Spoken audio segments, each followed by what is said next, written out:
Inside the bathroom, Khadijah sat on the toilet moaning and reeling from abdominal pain. It was a pain that reminded her of her teenage years when she suffered from extreme menstrual cramps. At the same time, fluid still oozed slowly out of her. She parted her thighs and lifted a leg to see if there was any blood because, from all the tiny muscle contractions, it sure felt that way.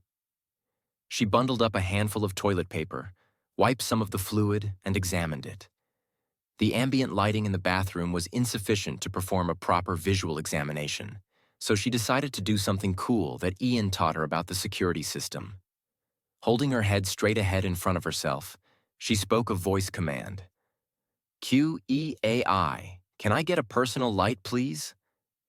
There was a computerized ding sound, and almost instantly, one of the pot lights in the ceiling glowed in intensity until a soft ball of light separated from it and floated slowly down to rest about 12 inches in front of her face. "Closer," she requested, and the light came to rest a few inches from her face. She then raised the fold of tissue up to the light to examine it once again. She thought for sure there must have been blood, but there was none. So, in frustration, she dropped the paper between her thighs into the bowl. "Light away," she requested in frustration, and the orb of light flew upward in a curved path to reconnect with its source in a flash. An inkling of depression began to set in, so she fought it off by thinking about her partners inside the bedroom and the fun they must be still having without her. She wanted to go back and join them, if only to show resilience, but her pain was still too severe. When she couldn't resist her thoughts anymore, Khadijah began to dwell on her disappointments, one of which was her inability to have a child. Cultural pressures meant that she should have had children already, but maybe she was failing because she wasn't adhering to traditions, as her mother claimed. Furthermore, if a wife cannot have children, she's no use to her husband. She heard some other women joke. She knew that it was all nonsense because she would still have confidence in herself, children or no children. Kim was like the sister she never had, and although she loved her dearly, she envied her for bearing 3 children. "QEI, please prepare a bioassessment of my fluids and send it to my email," she requested once more, and the security system acknowledged her request with its signature series of ding noises. "Toilet, gentle vaginal wash, warm water, no air dry," she instructed the toilet, and within 2 minutes the deed was done. She dab-dried herself with another handful of toilet paper, but instead of getting up, she continued to lament on the situation. Although her pain had now subsided somewhat, she decided to poke at her lower abdomen to confirm that deep inside her, the pain was still present. She began to muse about her birthday party, which was the next day or later that day since it was now after midnight. Finally, she began to have a series of happier thoughts again. Minutes later, just as she began to wonder why her partners had uncharacteristically neglected to come to check on her, there was a knock on the door. "You okay in there?" Kim inquired while opening the door to step inside. She stopped to rest her fully naked body back against the door frame while assessing Khadijah. "Yes, I'll be fine," Khadijah replied in a frustrated tone. "I'll never do that again," she joked in a show of resilience while getting up to gingerly walk to the sink. She tied her long curls into a ponytail, then washed her hands and face, then paused to stare at herself in the mirror. Kim continued to observe and assess Khadijah. While she washed up then, when Khadijah paused to stare at herself in the mirror, Kim stepped past her and gently slapped her bare bottom. "Yes, you will," she contradicted her. Kim took a seat on the toilet herself, and after a brief silence, she spoke again. Ian fell asleep. Khadijah turned with a resilient smile and rested back against the marble countertop. Then she placed both hands on her abdomen and began to gently massage herself. He must have taken some sort of Japanese aphrodisiac. "We haven't had a threesome like this in a long time," she giggled. Kim was in deep contemplation about Ian, so she didn't respond. She maintained a hypnotic stare at the floor, so Khadijah changed the subject. "I think I'm going to head home to Oakville so I can get an early start tomorrow. It's going to be a crazy day." Concerned, Kim perked up at her statement. "You sure?" It's almost 1 o'clock, she pointed out.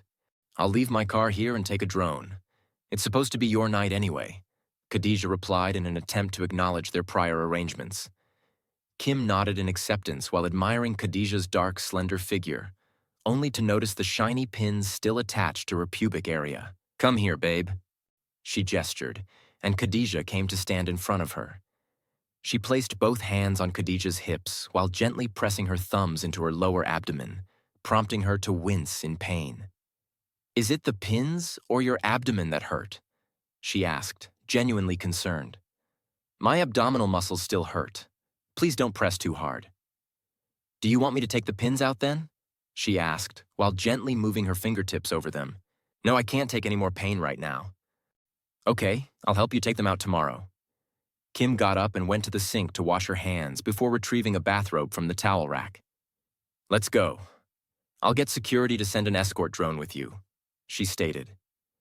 The two women exited the bathroom together and the lights went out behind them, casting the large bedroom into near darkness, save for a pair of flickering faux candles sitting on the nightstands on either side of the king-sized bed. The rhythmic flow of soft soul music still played throughout the room as Kim stood silently waiting for Khadijah to get dressed. Khadijah picked up her clothes from the floor, then strolled over to Ian and kissed his forehead as he slept. She slipped on her slacks without her panties, which she stuffed into her purse, then went into the walk-in closet where she retrieved and put on a t-shirt followed by a denim jacket. Kim tucked and tied her bathrobe, at which point they both exited the bedroom. The two women flowed together in unison down the stairs to the main floor level of the condo and out into the warm night air of the rooftop deck. They rounded the pool and stopped beside a pair of full-size drones docked at the rooftop edge, and Khadijah climbed into one of them. The drone's control panel lit up on sensing her presence, followed by a line of LED lights that circled the interior perimeter in both directions and back before settling.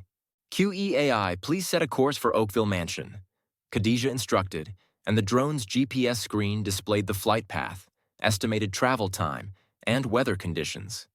Its quad propellers powered on in a deep metallic hum, at which point, more technical information regarding the drone's power and capabilities flashed onto the control screen.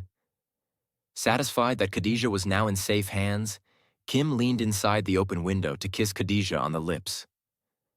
Love you. See you tomorrow, she stated. Khadijah smiled.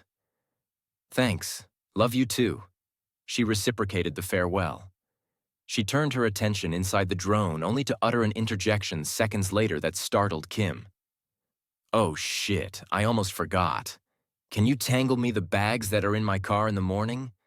I have groceries from the African market in them. My mother would kill me if I forgot them. Here's the controller. She reached into her purse to retrieve it, promptly handing it to Kim. Okay, no problem, Kim promised and stepped back from the drone while clutching her robe tightly so the wind wouldn't affect her balance. The low metallic humming of the drone increased as it ascended rapidly into the air, clearing the rooftop before floating off in a southerly direction. Leonard, please make sure she gets home safely, Kim requested, along with 2 clicks of her fingers and 2 security drones zoomed up from the condo below to quickly flank Khadijah's drone. Kim stayed to watch the blinking lights in the quiet night sky as they soon vanished into the darkness. Minutes later, she caught herself staring too long into nothingness and turned. There were many things to contemplate, but standing on a rooftop alone at 1 a.m. in the morning was not the time and place, at least not for her. So she headed back inside, turned the lights off in the lower floor of the 2-story condo, then headed up to the bedroom. When she got to the bedroom, she instructed the security system to turn the music off and run a snore-canceling program. Dropping her bathrobe, she climbed back into bed and snuggled her bare body next to her deeply sleeping and snoring husband. It was a long day for her, too, and she could use a good 5 to 6 hours of sleep herself, she concluded. So, while she allowed herself to slowly drift off to sleep, she resumed musing about how strange Ian has been acting since he came home from Japan.